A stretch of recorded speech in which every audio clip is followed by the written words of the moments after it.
नमस्कार, मैं अजीत और आप देख रहे हैं ऑफ इंडिया। बकैत की रिपोर्ट के दूसरे सीजन के 5वें संस्करण में मैं हाजिर हूं आपके सामने। इसमें बकैत कुमार के पिछले 2 सप्ताह मोटे तौर पर लेकर चलें। 26 नवंबर से अभी तक उन्होंने जो जो बकैतियाँ की हैं उसके ऊपर हम चर्चा करेंगे। और मूलतः इसमें उनका जो प्राइम टाइम है, फेसबुक का पोस्ट है, उस सब में और यूट्यूब पे जो आ रहा है उनका, जिसका लिंक वो शेयर करता हूँ, सब में अभी लगातार किसान आंदोलन, जो तथाकथित किसान आंदोलन है, उसको लेकर वो काफ़ी ज़्यादा मुखर हैं और हर दिन प्राइम टाइम का विषय जो है वही रहता है।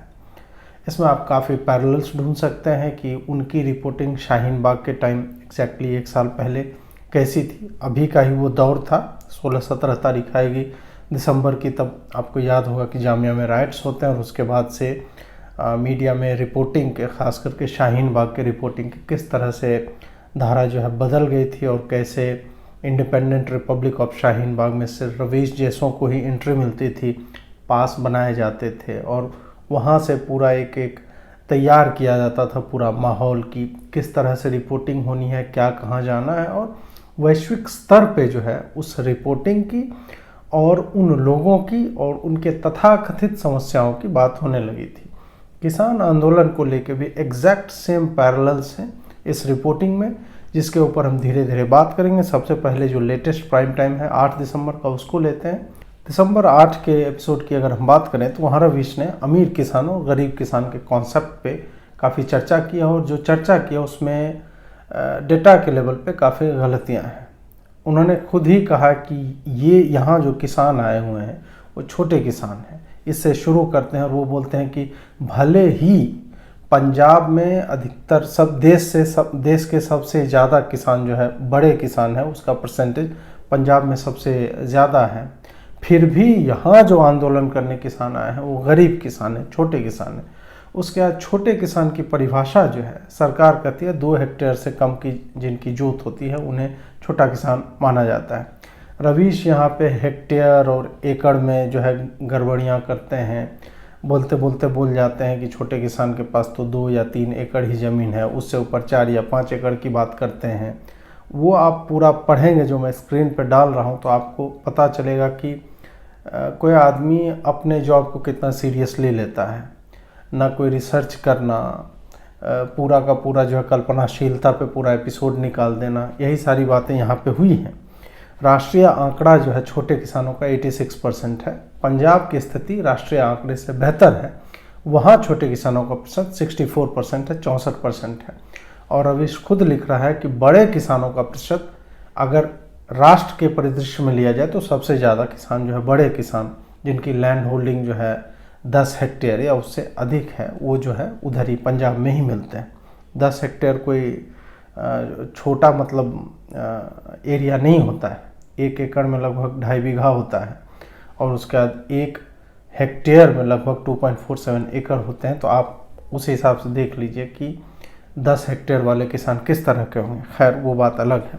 उसके बाद रवीश आगे बोलते बोलते और लिखते लिखते लिख जाता है कि 86% ज़मीन जो है 2-3 एकड़ से कम आकार की है।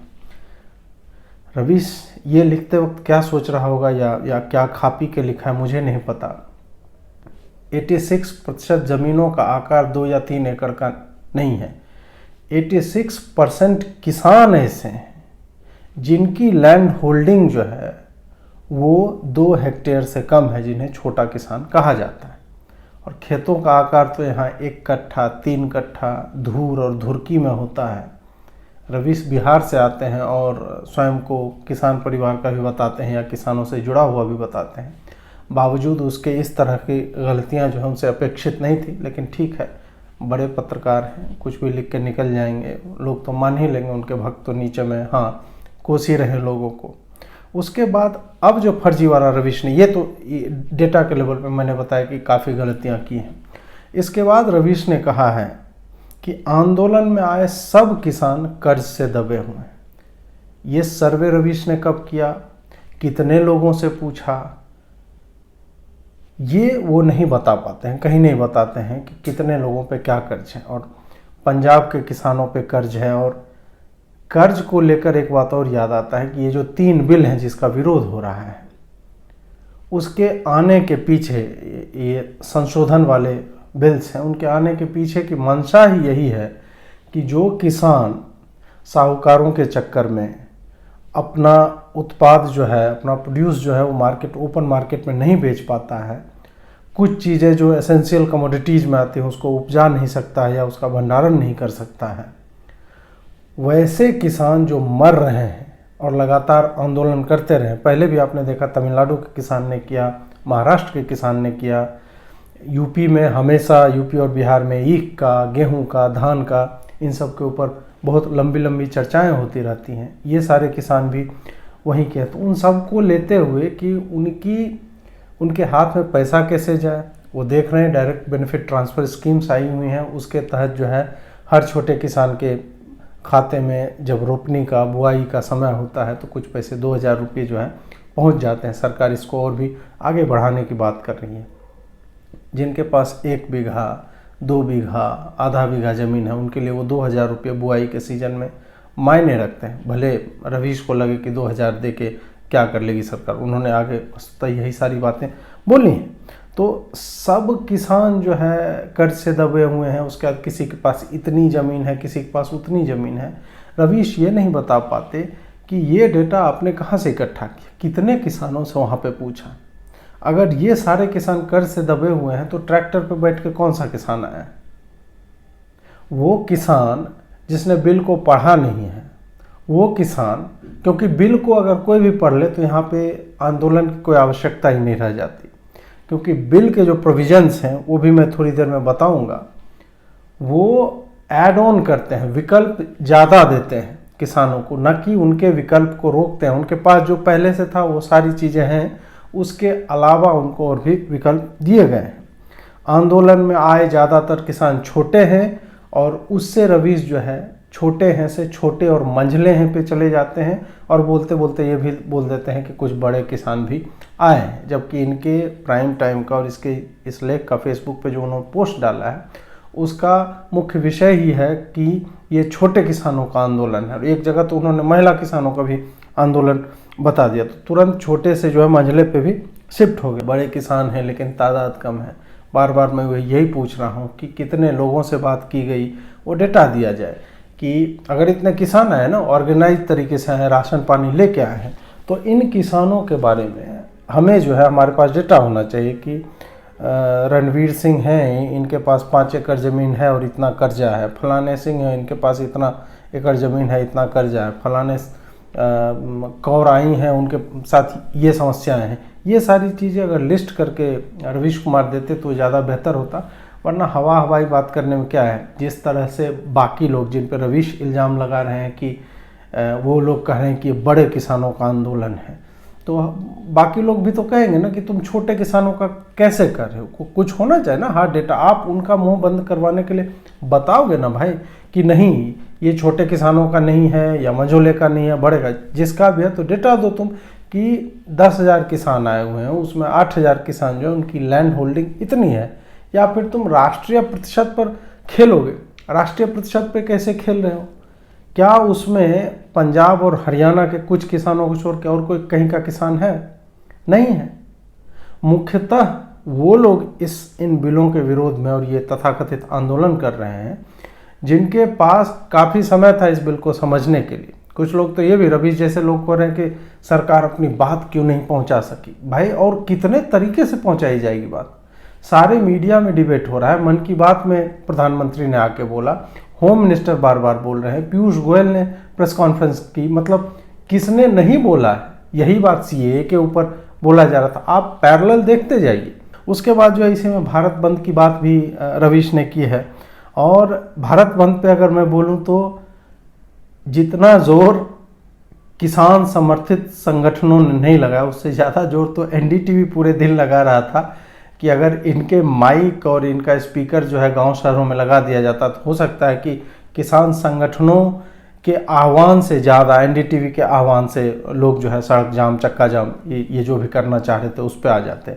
और दूसरी बात यह भी है कि यही रवीश मई 2012 में जब भाजपा ने आंदोलन किया था इसी तरह का, बंद और चक्का जाम की बात की थी, तो वहाँ ये लोग एक अलग ही पूरा कि कैसे बंद का कल्चर जो है, बंद कर देना, ये जो संस्कृति है पॉलिटिशियंस की, राजनेताओं की, संगठनों की, राजनीतिक दलों की, ये कितनी ख़राब है, इस तरह के ट्वीट ये लिखा करते थे। इनका पूरा गैंग, सागरिका घोष ने लिखा है, राजदीप सरदेसाई ने लिखा है, रवीश ने लिखा है, बरखा दत्त ने लिखा है, सब उस वक्त ज्ञान दे रहे थे कि कैसे चक्का जाम वाला कल्चर जो है गलत है।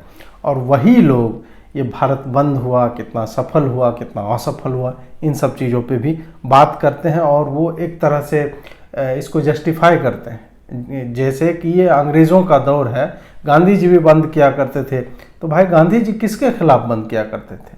क्या उस वक्त एक लोकतांत्रिक सरकार थी? उस समय ट्रिपल P वाला जो है, प्रोटेस्ट वाला और ये बंद वाला, ये सारी प्रोटेस्ट और एक और मैं भूल रहा हूँ, वो वाला चलता था।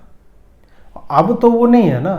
अब तुम अपनी ही सरकार के खिलाफ जाते हो और अपनी ही सरकार के द्वारा बनाई गई संपत्तियां, जो तुम्हारे पैसे की सार्वजनिक संपत्ति है, उसको तोड़ते हो।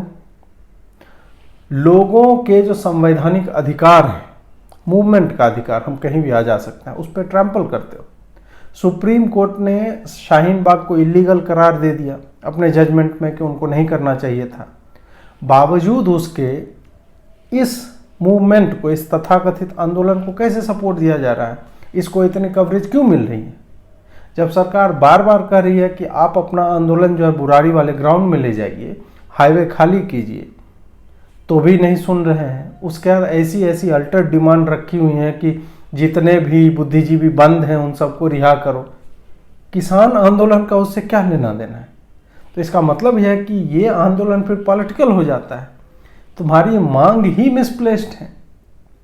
इस पे आगे बढ़ने से पहले योगेंद्र यादव पे भी थोड़ी चर्चा कर लें कि उन्होंने ही ये भारत बंद का आह्वान किया था। और योगेंद्र यादव की स्थिति वैसी है कि वो अभी वार्ड कमिश्नर जो होता है पंचायती राज के चुनाव में, वो भी लड़े कहीं से भी, देश के किसी हिस्से से, तो हार जाएंगे।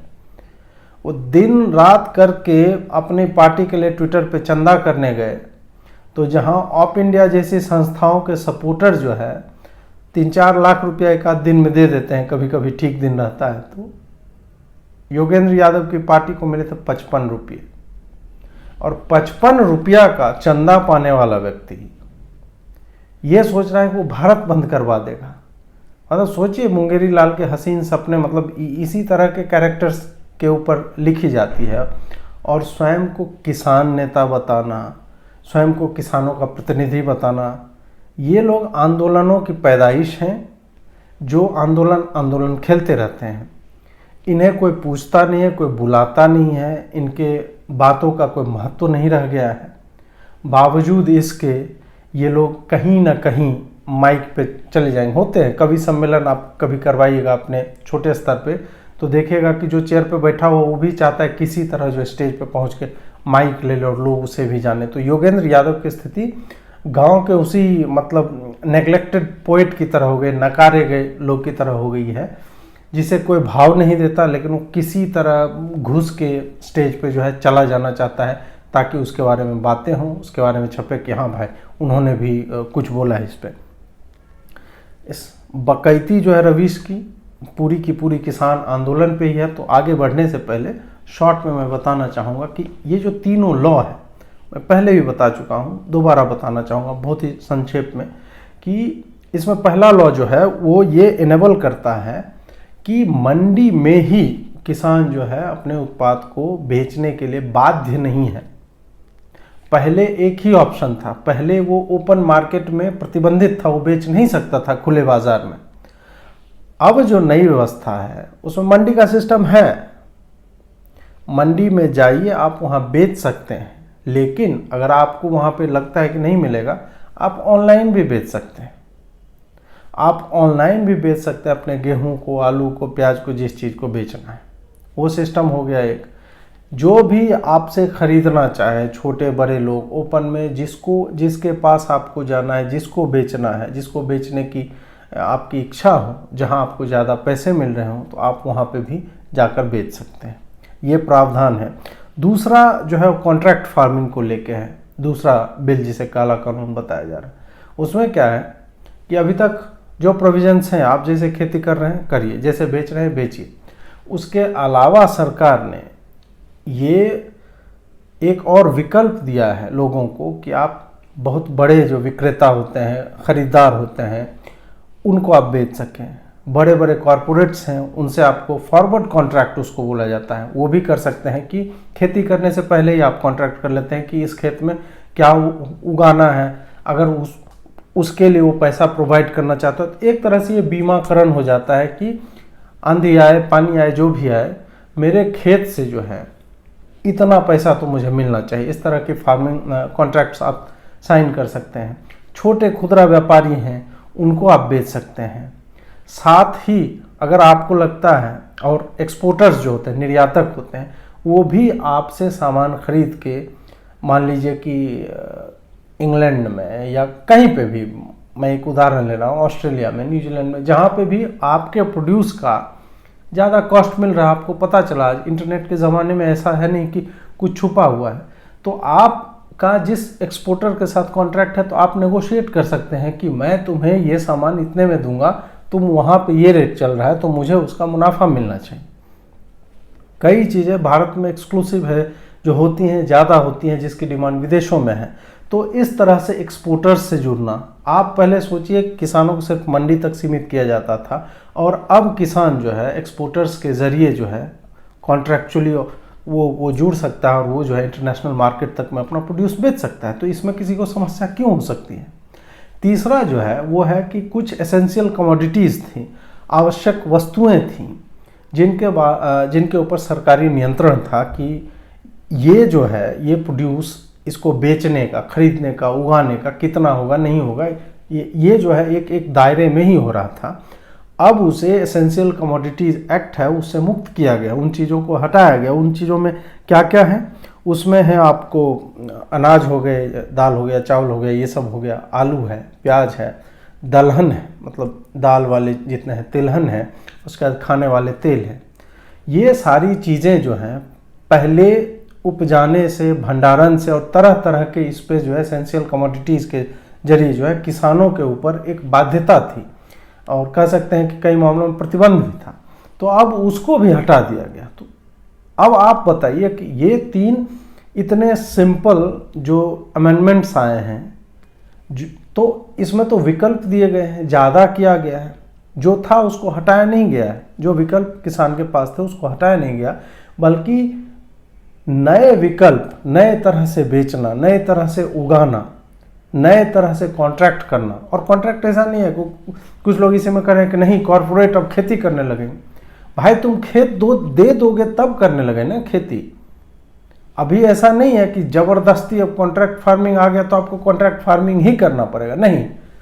अभी यह है कि कोई कॉन्ट्रैक्चुअली फार्मिंग करना चाहता है, किसी के साथ, पतंजलि के साथ वो चला गया, लेज के साथ चला गया, कोका कोला के साथ चला गया, वो किसी भी चीज़ के बारे में, आयुर्वेदिक दवाएं बनती है, तरह तरह की चीज़ें हैं, उसके लिए अगर वो फार्मिंग करना चाहता है या किसी ऑर्गेनाइजेशन के बिहाफ पे अपना खेत वो लीज पे देना चाहता है, तो उसकी शर्तें होंगी, और वो शर्तें मानने के लिए आप बाध्य नहीं हैं। आपको लगता है कि नहीं, अभी तक आप गेहूँ उपजा रहे थे, अचानक से आपको बोला कि एलोवेरा उपजाओ, तो आप ये देखोगे ना कोई पिछले बार गेहूँ से मुझे कितनी उपज हो रही थी, और उसके बाद आप उतना नाप के जोक के ऊपर से कुछ फ़ायदा लेते हुए एलोवेरा का दाम पता करके मार्केट में, उसका यील्ड पता करके कि 1 कट्ठा में या 1 बीघा में कितना होता है, उस हिसाब से आप अपने खेत को उसको लीज पे दोगे। तो इसमें समस्या क्या है, आपसे पतंजलि जबरन तो कॉन्ट्रैक्ट लिखवा नहीं लेगा। अब जो है दिसंबर 7 को एक प्राइम टाइम आया, इससे पहले उसमें रवीश जी कहते हैं कि सरकार कुछ संगठनों को पकड़ कर ले आई जो समर्थन कर रहे हैं इन कानूनों का। मतलब तुम्हारे किसान हैं, ये जो आए हैं, जिसमें खालिस्तानी सपोर्टर हैं, नारेबाजियां हो रही है, मोदी को ठोक देंगे, इस तरह की बातें हो रही हैं, और जो किसान समर्थन दे रहा है सरकार को, खुलकर मुखर होकर बोल रहा है। इसमें 3 तरह के किसान अभी हैं देश में। एक है पंजाब वाला जो अपने आप को किसान कह रहा है, और किसान जिस तरह का काम करते हैं उसमें से कुछ भी नहीं कर रहा है, वो जो है विरोध प्रदर्शन में बिजी है, उसके पीछे पॉलिटिकल आउटफिट्स लगे हुए हैं।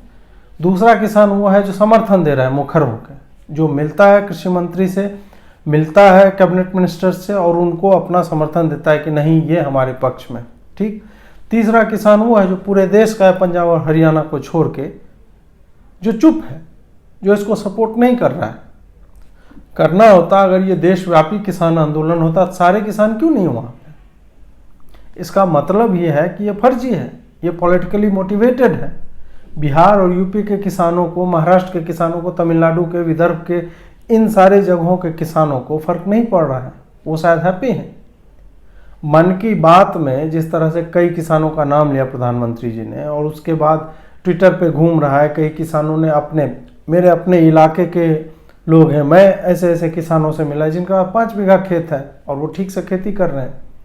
किसान बिल का बिहार के किसानों की यही मांग है कि हमें समुचित एक व्यवस्था दे दी जाए। कोऑपरेटिव्स का कॉन्सेप्ट बिहार में बहुत थ्राइव करता है, खास करके दूध के मामले में, वो है नहीं वहाँ पे, तो उसको लेके है। तो वो एक जेन्युइन डिमांड है कि कोऑपरेटिव स्ट्रक्चर, एक ऐसा ढांचा खड़ा कर दिया जाए ताकि उन्हें अपना सामान उगाने, उपजाने में और बेचने में, इस सब में समस्या ना हो, उनको सही बीज मिल सके, उन्हें ट्रेनिंग दी जा सके कि मछली पालन कैसे करना है, पशुपालन कैसे करना है, ये सारी चीज़ें उनकी डिमांड्स ये हैं। लेकिन अब जो समर्थन दे रहा है तो उसी को ये लोग डीलेजिटिमाइज करने पे पड़े हुए हैं। उसके बाद फिर इसी में बोल देते हैं कि अडानी को जो है बेच दिया गया है। अब अडानी को क्या बेचा गया है? अब इस तरह का कोई आंदोलन हो, उसमें अंबानी और अडानी की बात ना करे, मतलब पूरे कैंपेन के दौरान, तो वो आंदोलन कैसे, मतलब वामपंथी आंदोलन या अराजकतावादी कैसे साबित होगा? तो यहाँ पे अडानी के बारे में इन्होंने लिखा है कि food corporation of India FCI जो है वो अपने गोदाम के लिए साइलोज बनाता है। साइलोज मतलब बड़े बड़े वेयर हाउस टाइप के, आप मान लीजिए सामान उसमें भंडारण की जाती है। तो ये रविश कह रहे हैं कि पहले अडानी को जो है दे दिया गया और वो साइलोज बना लिया, और उसके बाद एक रूल आ गया, नियम कानून बन गए कि अब प्राइवेट लोग भी जो है वो भंडारण के नियंत्रण से मुक्त हो गए कि वो कितना भंडारण कर सकते हैं। इस तरह की बातें रविश ने कहते हुए, अब आजकल के समय में ये है कि अडानी और अंबानी का नाम लेते ही एक नेगेटिव ही मतलब बात कही जाती है इन लोगों के मुंह से जब आप सुनेंगे। अब इसका दूसरा एस्पेक्ट जो है, जो आम जनता भी अप्रिशिएट नहीं करती है, वो ये है कि मान लीजिए कि आज देश से अडानी और अंबानी निकल लेते हैं अपना जो भी पैसा इनका 70,000 करोड़ या इसी टाइप का जितना भी पैसा है वो लेके निकल जाते हैं। तो ऐसा तो है नहीं कि ये लोग इतना पैसा जेब में लिए हुए घूम रहे हैं, और घूम रहे हैं, रात को डकैती डालते हैं कहीं पे, रवीश कुमार के घर में जो सीन कोर लेते हैं और ज़मीन से नीचे दाखिल हो जाते हैं, उनके तिजोरी का सोना निकाल के भाग जाते हैं, ऐसा तो है नहीं। अडानी और अंबानी करते क्या है? एक कॉरपोरेट घराना है, औद्योगिक घराना है, उनके कई तरह के बिजनेसेज हैं। तो बिजनेसेज में काम कौन करता है? ऐसा तो है नहीं कि बिजनेस भी ऐसा है कि एकदम उसमें 50-60 साइंटिस्ट को लेके भिराया हो, बस वही काम कर रहे हैं। या फिर अडानी पावर लिमिटेड अगर है तो उसके ट्रांसमिशन लाइन पे या उसके ऐसे जो भी थर्मल पावर स्टेशन अगर उसका हो, हाइडल पावर स्टेशन उसका हो, कोल वाला हो, जो भी वो धंधा कर रहा है, चाहे अब अंबानी हो या अडानी हो, तो अंतिम में रेंच लेके नट बोल्ट खोलने वाला भी तो कोई आदमी होगा ना। रिलायंस फ्रेश में डिलीवरी मतलब सामान उतारने वाला, चढ़ाने वाला भी तो होगा ना। वो कौन लोग हैं? कितने लाख लोगों को ये दो कंपनियां जॉब दे रही हैं। और यही रवीश कुमार हमेशा अडानी और अंबानी को जेब में रखे हुए सरकार को इस तरह की बातें बोलते हैं। अगर ये लोग उठ के यहाँ से एग्जिट ले लें तो क्या होगा? फिर रोजगार के ऊपर भी तुम्हें प्राइम टाइम करते हो ना भाई, कहाँ से आएंगे रोजगार? अगर तुम हमेशा कॉरपोरेट्स को लोगों की नज़र में इतना नेगेटिव बना दोगे, जैसे वो डाका डाल रहे हैं, अगर वो गैर कानूनी काम कर रहे हैं तो क्यों नहीं बड़ी पार्टियां हैं, राजनीतिक दल है ना, उनके पास तो वकील ही वकील भरे पड़े हैं, तो कौन सा असंवैधानिक काम कर दिया इन्होंने? और अगर किया है तो उनके पीछे कहाँ ईडी और इनकम टैक्स के अफसर नहीं लगे हुए हैं? पता तो कीजिए कि अंबानी अडानी का, ये लोग का स्टॉक जो है कितना ग्रो किया है मोदी के 6 सालों में, और उससे पहले कितना ग्रो कर रहा था। पता कीजिए कि ये किन पार्टियों को चंदा देते थे। पता कीजिए कि अगर ये दोनों चले जाएंगे तो कितने करोड़ लोगों के मतलब करोड़ लोगों पे इसका सीधा असर पड़ेगा। क्योंकि हर एक व्यक्ति, 4-5 व्यक्ति का परिवार तो चला रहा है। तो इस तरह से हमेशा कॉरपोरेट्स को ऐसे देखना कि उन्होंने मेहनत नहीं की है, उन्होंने मतलब उनको कहीं सोना का खदान उदान मिल गया और उसके बाद जो है वो जो एक्सप्लॉइट कर रहे हैं लोगों को। ये एटीट्यूड हमेशा मतलब ये आप कह सकते हैं कि सामान्य जनता का एटीट्यूड होता है, या उनका होता है जिनके पास कुछ नहीं है तो गरियाएंगे खाली। वो उसका दूसरा पक्ष देखने के लिए तैयार ही नहीं होते हैं कि कॉरपोरेट्स का होना या बड़े बड़े बिजनेसेस का होना एक अर्थव्यवस्था को सस्टेन करने के लिए कितना आवश्यक है। किसान हैं, किसान ज़रूरी हैं, खाना उपजाते हैं।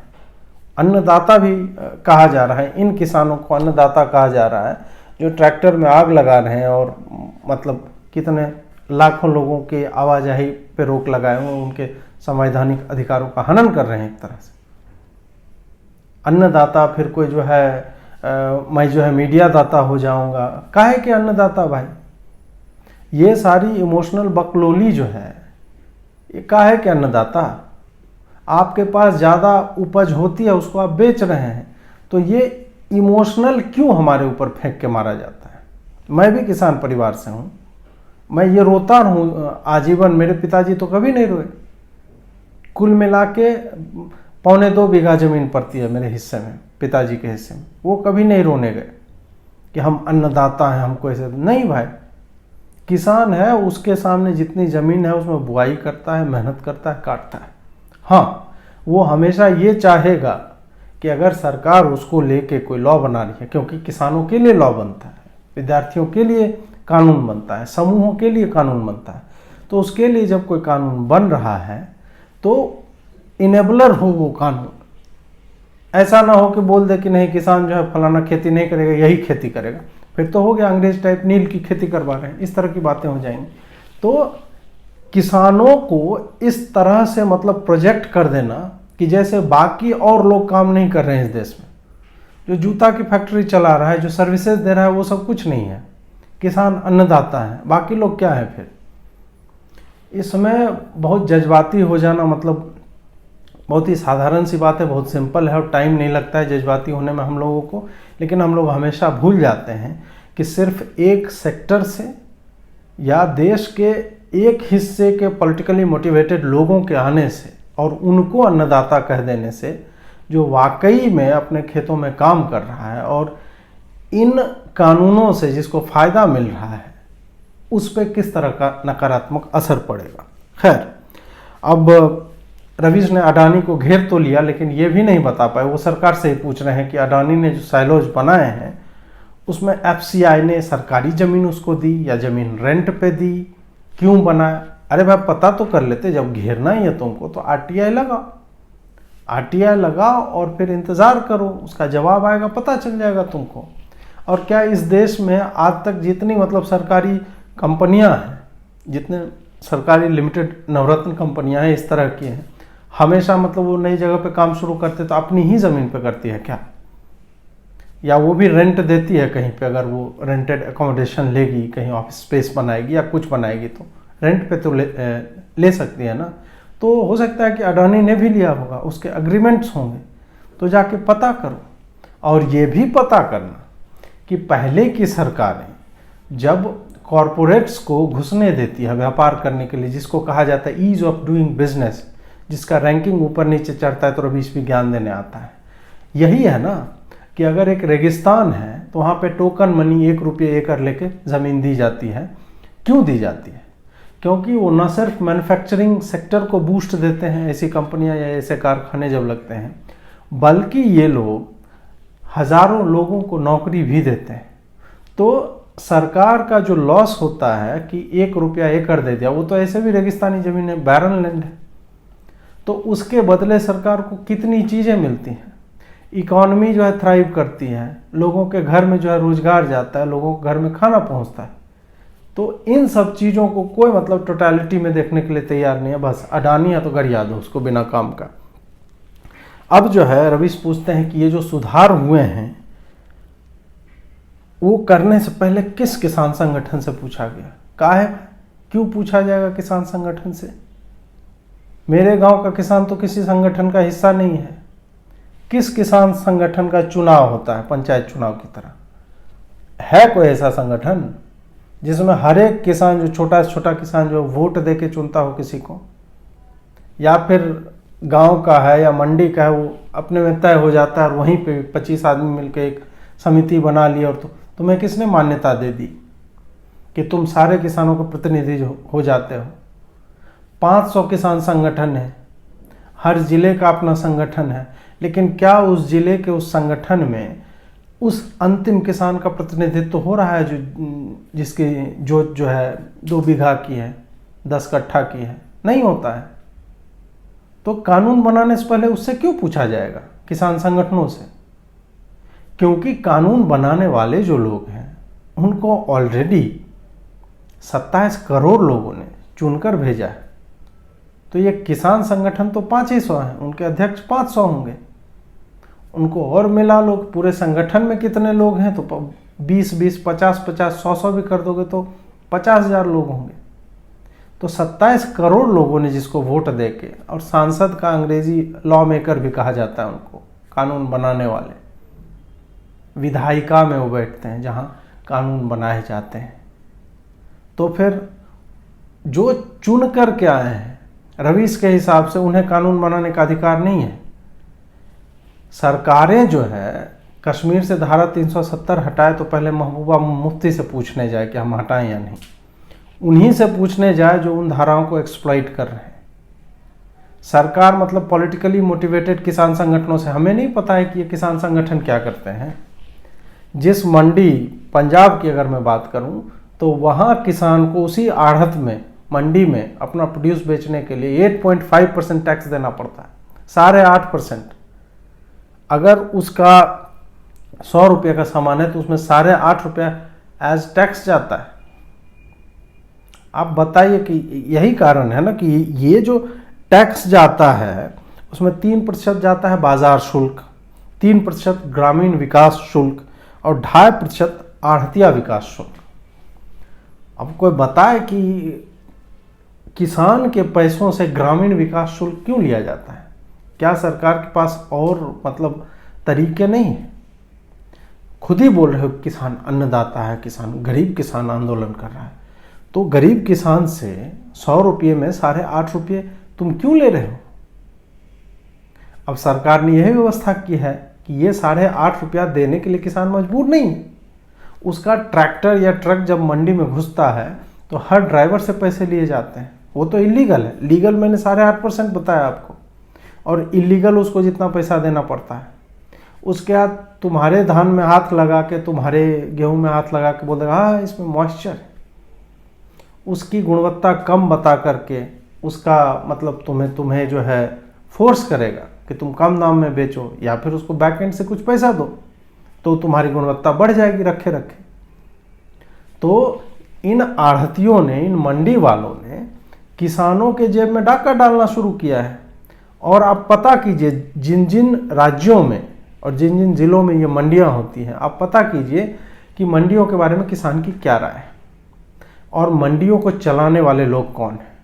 आपको जानकर हैरत होगा कि सारी की सारी मंडियां, अधिकतर मंडियां बिल्कुल ही पॉलिटिकली बैकिंग के साथ, और खास करके कांग्रेस का उस पर गजब का वर्चस्व रहा है अभी तक। यही कारण है कि 2019 में कांग्रेस मैनिफेस्टो में डाल देती है कि हम मंडी सिस्टम का ये कर देंगे, रिफॉर्म लाएंगे, फलाना ढिमका। लेकिन कांग्रेस को भी तो पता होगा ना कि वो पावर में नहीं आ सकती। तो बोलने के लिए तो उन्होंने किसानों को लुभाने के लिए वही बात की जो भाजपा ने क्रियान्वित की, एग्जीक्यूट किया उसी को। जो बात 2013 में अकाली दल कह रहा था, पंजाब की सरकारें कह रही थी, वही बात अभी जाके प्रतिफलित हुई और उसी के ये विरोध में आ गए। तब पता चलता है कि नहीं, इनको ये सिर्फ कहने के लिए कहा करते थे, क्योंकि इनको लगता था कि कोई सरकार ऐसे थोड़ी होगी कि इस तरह के स्टेप ले लेगी क्योंकि सबको मंडी के ऊपर अपना वर्चस्व चाहिए। और तब जब मंडी से वर्चस्व को तोड़ने के लिए किसानों को फ्रीडम दिया जा रहा है, तो ये लोग जो है नौटंकी कर रहे हैं। और रवीश जैसे लोग ये लिख रहे हैं कि कुछ किसान संगठनों को पकड़ के ले आया गया, किससे पूछ के लॉ बना दिया। अरे भाई, लॉ बनाने के लिए सांसद वहाँ पे गया है, उसीलिए तो उसको चुना है कि तुम 370 बनाओ, ट्रिपल तलाक के अगेंस्ट बनाओ कानून, 35A हटाओ, NRC लाओ, CAA लाओ, जनसंख्या नियंत्रण कानून। इसीलिए तो चुन के भेजा है, यही तो उनका मैनिफेस्टो था। तो उसके लिए अब किसान संगठनों से क्यों पूछने जाए? क्योंकि वोट तो मुझे किसानों ने भी दिया है ना। किसान संगठन कौन सी लोकतांत्रिक संस्था हो जाती है? वो एक हाईली पॉलिटिकल संस्था है, और वो उन नकारे गए लोगों की संस्था है जिन्हें जनता ने नकार दिया। तो 10-20 आदमी मिल के फलाना किसान जागरण मंच और इस तरह का बना लेगा, और वो असर्ट करेगा अपना राइट उन 27 करोड़ लोगों के राइट के अगेंस्ट जिन्होंने सांसदों को चुन के संसद में भेजा है। तो रवीश का यही कहना है कि ट्विटर के बुद्धिजीवियों से क्यों नहीं पूछा जाता है कोई कानून बनाने से पहले, मीडिया वालों से क्यों नहीं पहले पूछा जाता था ना कि इसको कैबिनेट मिनिस्टर बनाए। राडिया टेप तो पता ही होगा। तो ये लोग इस तरह का इन्फ्लुएंस चलाते थे एक समय में, अब इनके पास कुछ नहीं है, इसलिए ये लोग बिलबिलाए हुए हैं। दिसंबर 4 को रवीश का जो है प्राइम टाइम, उसमें जो है पूरा एकदम बता रहा है कि देखिए न्यूयॉर्क में जो है पोस्टर छप गया है और मोदी की आलोचना हो रही है, कैलिफोर्निया में जुलूस निकल गया। अब जैसे कि मैंने शुरू में कहा था कि पैरेलल्स आप देखिए, शाहीन बाग जब हुआ था तो ह्यूस्टन में रैली निकल गई, अब फलाना जगह पे रैली निकल गई, ऑकलैंड शहर के लोग आ गए हैं एकदम समर्थन में। जिन लोगों के समर्थन का कोई औचित्य नहीं है, उन लोगों के समर्थन की क्यों बात की जा रही है? न्यूयॉर्क वालों का पंजाब के किसानों से क्या क्या लेना देना है? वो गाड़ी का हॉर्न बजा रहे हैं, चमचमाती हुई कारें। अचानक से ये चमचमाती हुई कारें रवीश को सुहाने लगती है, लेकिन वही भारत के परिदृश्य में देखा जाए तो बोला जाएगा तुम तो अमीर आदमी, तुम क्या बोलोगे, गरीब की व्यथा तुम क्या जानो। अभी खुद बोल रहा था कि छोटे किसानों का है, छोटे किसानों का तो उनमें से किस किसान का लड़का जो है ऐसा छोटा किसान न्यूयॉर्क और कैलिफोर्निया में पढ़ रहा है भाई, जो पोस्टर ले खड़ी है एक लड़की की मैं किसान की बेटी हूँ। किसान तो तरह तरह के होते हैं, कनाडा में भी किसान रहते हैं। कनाडा के प्राइम मिनिस्टर ने भी बोला था इसके ऊपर, तब पता चलता है ना कि खालिस्तानियों के सपोर्टर, सिक्स फॉर जस्टिस जैसे टेररिस्ट सिंपैथाइजर ग्रुप्स हैं जो रिक्रूट कर रहे हैं। ये लोग सिक्स फॉर जस्टिस के नाम पे, मतलब एक पूरे धर्म को ये लोग बदनाम करना चाह रहे हैं। क्या सारे सिख ऑर्गेनाइजेशन इसके साथ है? नहीं है। खालिस्तानी झंडे वहां पे क्यों दिख रहे हैं, ऐसे नारे क्यों दिख रहे हैं, वहां पे क्यों बोला जा रहा है कि मोदी को ठोक देंगे? तब पता चलता है।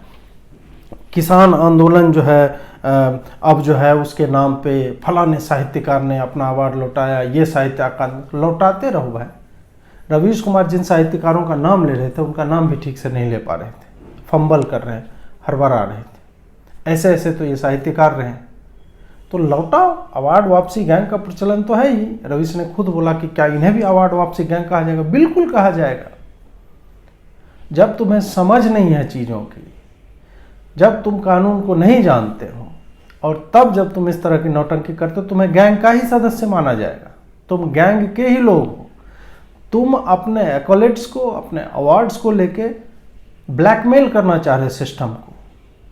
तुम उस बिल के ज्ञान की वजह से या उस बिल को स्टडी करने के बाद जो है कोई ढंग की बात नहीं कर रहे हो। नहीं, तुम लोगों को चाहते हो कि मुझे अवार्ड मिला इसलिए मैं किसान के इशू के ऊपर बोल सकता हूं। नहीं, ये कौन सी बात हो गई कि मुझे अवार्ड मिला है तो मैं किसानों के इशू पे बोलूंगा? कोई रिलेशन होना चाहिए ना कि तुम किसान हो इसलिए किसान के इशू पे बोल रहे हो, या तुम जानते हो उस बिल के बारे में। नहीं, तुम जानते हो मैं समर्थन दे रहा हूं। क्यों समर्थन दे रहे हो भाई? पढ़ लो बिल को, थोड़ा सा समझ लो किसी समझदार व्यक्ति से। रवीश का प्राइम टाइम देखोगे तो वही होगा कि अधकचरा ज्ञान आएगा और उसके बाद फिर बिना काम का अवार्ड लौटा दो। अवार्ड के साथ पैसे लौटाओ, जितना पैसा मिला उसका ब्याज भी लौटाओ। जहां जहां तुम बुलाए गए उस अवार्ड के कारण वहां जितना पैसा मिला है वो लौटाओ। आने ले जाने के लिए तुमको जो गाड़ियां भेजी गई थे उसको रिफंड करो, क्योंकि अवार्ड मिलने के बाद भी तुम्हें कई तरह के कैश और काइन में पेमेंट्स होते हैं। तो हिम्मत है अगर तो वो लौटाओ ना। ये 500 रुपया का जो छपा हुआ ये मिलता है शील्ड और ये कप, वो लौटाने से क्या होता है या बोलने से क्या होता है? सब कुछ लौटाओ तब तो समझें, नहीं लौटा पाओगे। क्योंकि सबको पता है कि ऐसे अवार्ड में कितनी कलाकारियाँ होती है, किस तरह से ये अवार्ड जो है दिए जाते हैं, वो पता है, अच्छे से पता है कि कितनी तोड़ जोड़ की राजनीति उसमें भी होती है, इसलिए नहीं लौटा पाओगे। उसके बाद जो है दिसंबर 3 को रवीश ने लिखा कि किसान आंदोलन महिला किसान आंदोलन है, गोदी मीडिया इन्हें खालिस्तानी कहता है, शर्म आनी चाहिए। सही बात है, शाहीन बाग भी महिलाओं का ही आंदोलन था और उस वक्त भी रवीश जो है कविता कर रहे थे, लेकिन ये नहीं बता पाए कि 8-8 साल के बच्चे जो है स्टेज पे जाके मोदी को मारने काटने की बातें क्यों कर रहे हैं, किस तरह के नारेबाजियाँ वो कर रहे हैं, और वहाँ हिंदुत्व की कब्र खोदने की बातें क्यों लिखी जा रही हैं, हिंदू वापस जाओ कैलाश जाओ की बातें क्यों ऐसे लोगों के दीवारों पे लिखी जाती है। तो ये सारी बातें जब रवीश बताएंगे, और अब देखिए कि डायरेक्ट पैरेलल्स हैं, उधर भी महिलाओं को पुश करने के, महिलाओं को, बच्चों को, ये सारे इमोशनल एलिमेंट जोड़े जाते हैं कि लोगों को पता चले अरे देखो किसान के लिए महिलाएं भी जागरूक हो रही, किसान के लिए 8 साल का बच्चा भी जागरूक हो रहा है। नहीं, दिसंबर में जब 125 साल में सबसे ज़्यादा ठंड पड़ रही थी, तब एक नवजात को एक माँ ने मार दिया था शाहीन बाग लाके। वो नवजात बच्चा सीएए के बारे में क्या जानता था, या वो माँ ही क्या जानती थी? जिस माँ को ये अवेयरनेस नहीं है कि किस तरह से शीत गिर रहा है, ऊपर से ठंड का मौसम है और सड़क पे तुम बैठ रही हो उस कानून के लिए जो तुम्हारे बारे में है ही नहीं, तो उसी तरह है ना कि ये लोग एक्सपर्ट, इनकी ये वामपंथियों की, इस्लामवादियों की, ये वामी कामी इस्लामी, ये जो पूरा सिस्टम बना हुआ है, तंत्र बना हुआ है, इनका यही रहा है कि फ्रंट लाइन में घुसा दो इन लोगों को, लोग को लगे इमोशनल हो जाएंगे लोग। इसी का इस्तेमाल करके इन्होंने दिल्ली दंगे करवाए थे, तो वो अब हम लोग भोग रहे हैं, लेकिन अब हम पैरेलल्स ढूंढ सकते हैं, अब हमें समझ में आ जाता है कि इनकी मंशा क्या है, ये किस तरह का काम करना चाहते हैं। अब जो है 3 दिसंबर को एक और पोस्ट लिखा है, इसमें कोरोना जुर्माने के बारे में है कि 44 करोड़ रुपये दिल्ली पुलिस ने, जो उगाही तो गलत शब्द है, लोगों से चालान काटे हैं, उससे लिए हैं। और ये बोलते बोलते रवीश ने लोगों के बिहेवियर पे तो थोड़ा बोला ही, लेकिन रवीश ये भी बोलने लगे कि भाजपा जीत का जश्न मना रही है, हैदराबाद और बिहार में रैली चल रही है। और अब देखिए रवीश की मूर्खता देखिए इसमें कि एक आदमी एक अनकंट्रोल्ड भीड़ को अपना समर्थन दे रहा है हर दिन पिछले 14 दिनों से। क्या भीड़ में कोरोना फैलने के चांसेस नहीं हैं? वहाँ जो लोग बैठे हुए हैं जिन्हें सिम्टम्स थे, उनको जांचने के लिए टीम पहुंची तो उसको भगा दिया गया या बोला कि हम नहीं जांचने देंगे। तुम उन लोगों को समर्थन दे रहे हो, फिर कोरोना पे ज्ञान भी दोगे तुम कि भाजपा जो है ऑफिस में खुशी मना रही है, तो नहीं मनाए खुशी।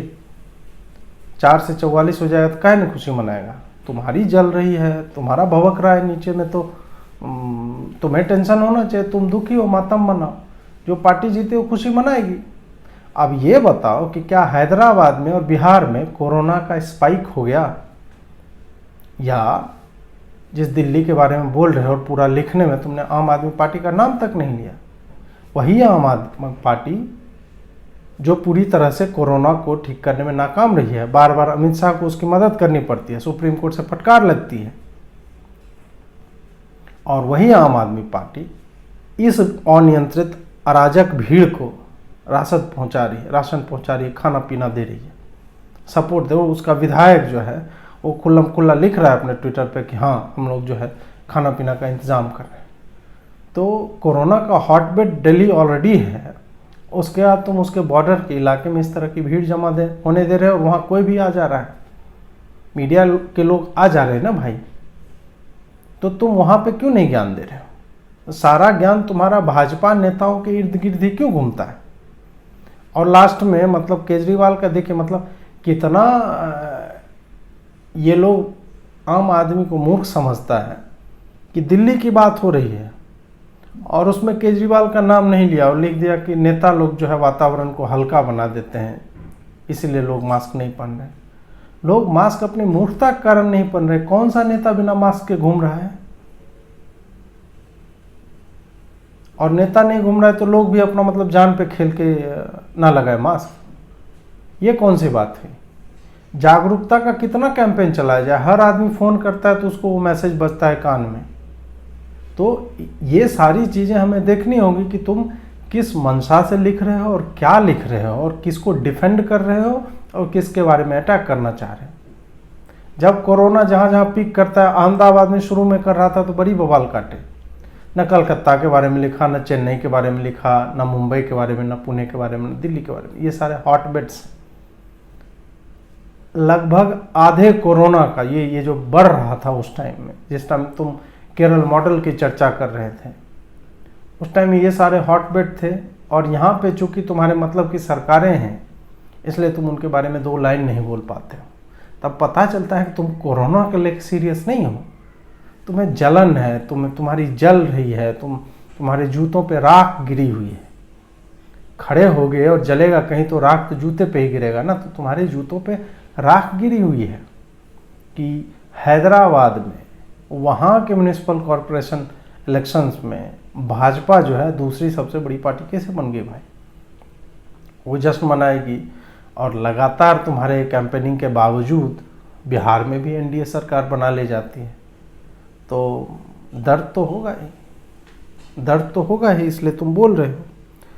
अब जो है रवीश ने दिसंबर 2 को लिखा है, किसकी राय पर यह बना कानून। इस पे तो मैंने पहले ही बोल दिया कि 27 करोड़ लोगों ने 2019 में अपनी राय दी थी और 45% वोट शेयर के साथ सांसद जो है एनडीए के पहुंचे थे संसद भवन में। तो उन्हीं की राय से, और वो राय जो है लोकतंत्र में रवीश देखो ऐसे ही होता है कि लोकतंत्र का जो फंडा है, हो सकता है कि आपने नागरिक शास्त्र बहुत बचपन में पढ़ी होगी, अब बाल वाल आपका सफ़ेद हो गया तो भूल गए होंगे। लोकतंत्र का सिस्टम क्या है कि हर एक आदमी वोट देता है किसी एक पार्टी को, अपने अपने क्षेत्र के नेताओं को चुनता है, हर स्तर पे चुनता है वो। और वो लोग आम चुनाव जब होते हैं तो संसद भवन में पहुंचते हैं, राज्य का आम चुनाव होगा तो विधान सभा में पहुंचते हैं, जिला परिषद का होता है, पंचायत भवन का, पंचायत का इलेक्शन होता है, हर लेवल पे चुनते हैं और वही लोग उस स्तर के कानून बनाते हैं रवीश। यही सिस्टम है। सिस्टम ये नहीं है कि रवीश कुमार जैसे 5 लोगों से क्यों नहीं पूछा गया मीडिया के ऊपर हम कोई लॉ बना रहे हैं, तो नहीं पूछा जाएगा। मीडिया के ऊपर जब भी लॉ बनाया जाएगा तो ये सरकार की मर्जी है कि वो एक्सपर्ट्स को बुलाए तो तुमको शामिल करे कि नहीं। और रवीश क्या ये दावे के साथ कह सकते हैं कि किसानों से नहीं पूछा गया ये सारी रिफॉर्म्स करने से पहले? मतलब आपको क्या लगता है कि मोदी एक रात में उठा और तोमर साहब उठे बोले कि नहीं हाँ किसान पे ये सब बना देना चाहिए? या उसके पूछे पूरा का पूरा ब्यूरोक्रेसी लगी हुई है, टीम लगी हुई होती है, उसकी ड्राफ्टिंग होती है, पहले के सारे कानूनों को स्टडी किया जाता है, उसके बाद उसकी खामियां देखी जाती है और तब जाकर उस पर एक नया कानून आता है। हो सकता है कि उस पूरे प्रोसेस में कई किसान इन्वॉल्व हों, आपको फ़ोन नहीं किया गया तो आप क्या दुखी हो रहे हैं इतना। अब रवीश जो है एक कानून के ऊपर कॉन्ट्रैक्ट फार्मिंग वाले में बोल रहे हैं कि न्यायिक व्यवस्था से उसको अलग कर दिया गया है और एसडीएम जो है वो एक तरह से एसडीएम डिसाइड करेगा, किसी तरह का विवाद होता है तो एसडीएम के लेवल पे हो जाएगा। अब ये किसानों को एक तरह से फैसिलिटेट करने के लिए दिया गया कि तुम न्यायालय के पचड़ों में ना फंसो। यहाँ रवीश उसको नेगेटिवली कैसे दिखाता है कि बताइए एसडीएम तो बिक जाएगा, कॉर्पोरेट कोई भी खरीद लेगा। उनका इशारा यही था कि एसडीएम बिक जाता है, तो बिकी हुई तो भाई पूरी जुडिशरी है। आप ही लोग तो बोलते हैं ना, आप ही को विश्वास नहीं होता है, एक्स्ट्रा जुडिशियल किलिंग बोल देते हैं, जस्टिस लोया वाले पे रोते रहो। तो तुम्हारे हिसाब से तो बिकी हुई जुडिशरी। और जो भी लोग अपने अपने जिलों में जाके पता कीजिए कि लोअर जुडिशरी का क्या हाल है। तो अगर एसडीएम तुमको लगता है कि बिक सकता है तो लोकल जज को बिकने में क्या लगेगा? एक ही है ना भाई, करप्ट है तो वो भी होगा, ये भी होगा। तो अगर सरकार ने एक बना दिया कि इधर ही जाए और उससे न्याय भी मिल रहा है, कुछ लोगों ने केस किया और उसको पेमेंट तुरंत करना पड़ा 3 दिन के भीतर, ये बातें भी हुई हैं, तो रवीश को उसका पॉजिटिव एस्पेक्ट नहीं दिखेगा। उसको खाली कि ये क्यों नहीं किया, अरे भाई कुछ सोच के नहीं किया होगा। तुमसे ज़्यादा दिमाग वाले भी लोग धरती पर हैं, रमन मैग्सेसे अवार्ड विनर। ऐसा नहीं है कि आप जो चाह रहे हैं वही होना चाहिए, वही सत्य है, नहीं। ये आपको लगता होगा, वो बात अलग है, लेकिन ऐसा होता नहीं, एक्चुअल में नहीं है। अब जो है 2 कंपनियां ऐसी हो गई हैं जो देश को खुद को अपने देश का मालिक समझती है। अब इस पर क्या कहा जाए, इस पर तो मैंने काफ़ी बोल ही दिया कि ये एक लाइन लिखना ज़रूरी होता है रवीश को। पता नहीं इनके घर से सोना वोना चुरा के भाग गए होंगे अडानी अंबानी ये लोग। और फिर लिखते हैं रवीश की सरकार का इरादा अगर नेक होता तो अध्यादेश नहीं लाती। भाई अध्यादेश तो सीएए पे भी नहीं आया था, उस पर तो प्रॉपर कानून बना था, तब तुमने कहा कि नहीं ये कानून ही गलत है। ये कौन सी बात हुई भाई? जब कानून प्रॉपर तरीके से राज्यसभा लोकसभा हर जगह पास होके डिबेट के बाद पहुंचता है, तब उस कानून को तुम नहीं मानते हो।